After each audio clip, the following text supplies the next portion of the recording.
Sr. Presidente. Sr. Secretário de Estado, que agora apresenta-se nesta Comissão como Secretário de Estado do déficit externo. Já não é Secretário de Estado do Orçamento, porque o Orçamento passou a ser uma variável endógena que o Sr. Secretário de Estado e o seu Ministério não controlam. Ou então só tem uma parte, que é a despesa. A receita também não, é uma variável que não controla e sobre a qual não tem qualquer responsabilidade. O Sr. Secretário de Estado, nós lembramos-nos bem do que este Governo foi dizendo no último ano. E lembramos-nos bem, por exemplo, daquela frase do Sr. Ministro das Finanças, que não havia aqui de PEC em PEC até ao falhanço final. Quantos PECs é que já apresentaram, Sr. Ministro, Sr. Secretário de Estado? E em quantos falhanços é que já vamos? Lembra-se da sua...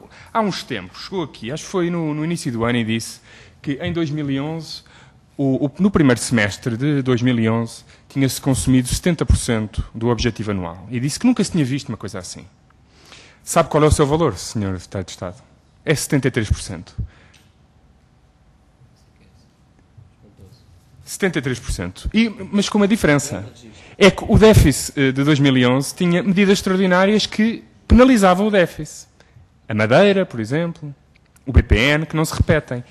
Estes 73 é sem contar medidas extraordinárias que favorecem a execução orçamental, nomeadamente a repatriação de capitais, nomeadamente as receitas 4G.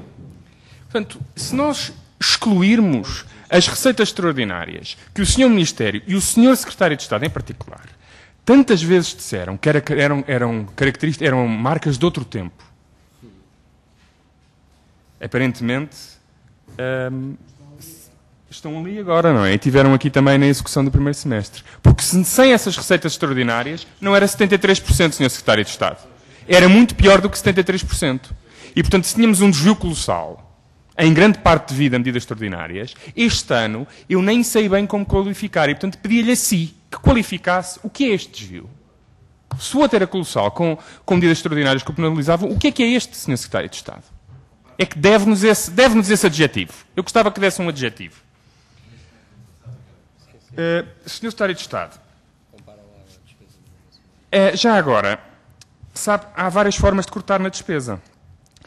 E eu tenho aqui uns dados da sua Secretaria de Estado, da DGO, em que diz que até julho, tenho aqui, até julho, a despesa corrente primária em 2011 caía 7,9%. O seu exercício orçamental, o tal que cortava na despesa como nunca se tinha visto, sabe quanto é que caía, Sr. Secretário de Estado? 1,6%. Portanto, o Governo, que pela primeira vez na história corta na despesa, cortou muito menos na despesa que o Governo anterior, com uma diferença. É que o Governo anterior não destruiu a economia nem fez disparar o desemprego para 16%. Portanto, Sr. Secretário de Estado, o Sr. Secretário de Estado, que é de um Governo que tanto falou das gorduras e da austeridade para o Estado e não para as pessoas, a única consolidação, da despesa que tem é rendimento dos portugueses. É rendimento dos portugueses. Eu vou partir do pressuposto que, de facto, o Sr. Secretário de Estado tirou um curso de Economia e, portanto, sabe que quando o Estado poupa tirando rendimento aos privados, não é bem poupança. Porquê? Porque tem como consequência falências e desemprego no setor privado. Quando o Sr. Secretário de Estado vem aqui vangloriar de uma redução histórica do déficit externo, o Sr. Secretário de Estado só se pode vangloriar dessa redução se ela for estrutural. E, portanto, só o pode fazer se tiver a coragem de dizer na cara dos 800 e tal mil desempregados que eles fazem parte do ajustamento positivo da economia do país. Tem coragem de dizer isso aos portugueses, Sr. Secretário de Estado?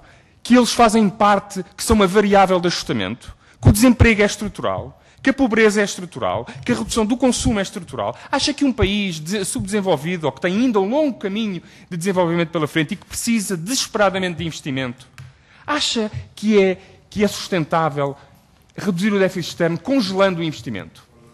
Que país, quando este Governo fala de não onerar as gerações futuras, ó Sr. Secretário de Estado, o maior encargo sobre as gerações futuras é não investir no futuro dessas gerações. O Sr. Secretário de Estado pode não gostar do investimento do passado, mas tem o dever de investir no país. Um país não é viável sem investimento. Portanto, ó Sr. Secretário de Estado, o Sr. Secretário de Estado e o seu Ministério fizeram uma opção que não estava no memorando da Troika, que foi o chamado front-loading, duplicaram a austeridade e falhou. E o Sr. Secretário de Estado tem o descaramento de vir aqui dizer que está tudo bem. Que está tudo bem, não porque o orçamento esteja bem, que não está, mas porque agora o orçamento, que sempre foi apresentado como a variável mais importante, o déficit como a variável mais importante deste programa de ajustamento, subitamente deixou de importar. E a única variável que lhe importa, e da qual aparentemente é porta-voz, é o déficit externo. Sr. Secretário de Estado, o déficit externo... Portanto, é a pergunta que eu lhe faço, Sr. Secretário de Estado. O Sr. Secretário de Estado, se vangloria da redução do déficit externo, tem que dizer aqui que a redução do investimento, a redução do consumo e o aumento do emprego, que são aquilo que possibilitam a queda brutal e do desemprego, que são a queda brutal do déficit externo, são também estruturais. Porque senão é uma fantasia, Sr. Secretário de Estado. No momento em que Portugal começar a reduzir o desemprego e a crescer, essa tal redução histórica do déficit externo desaparece no próprio dia. Portanto, Sr. Secretário de Estado, se quer vangloriar dessa redução, diga aqui, tenha a coragem de dizer que este desemprego, esta queda de consumo e este investimento são estruturais. E se o disser, condena este país, não é só o empobrecimento, é o incumprimento da dívida, porque nenhum país que não cresça e que tenha estes níveis de endividamento e de recessão poderá alguma vez pagar a sua dívida. Portanto, tem que contar a história toda, Sr. Secretário de Estado. É ou não estas variáveis que tornam esta redução do déficit externo possíveis são ou não estruturais e são ou não, em grande parte, responsabilidade da sua política orçamental desastrosa? Muito obrigado.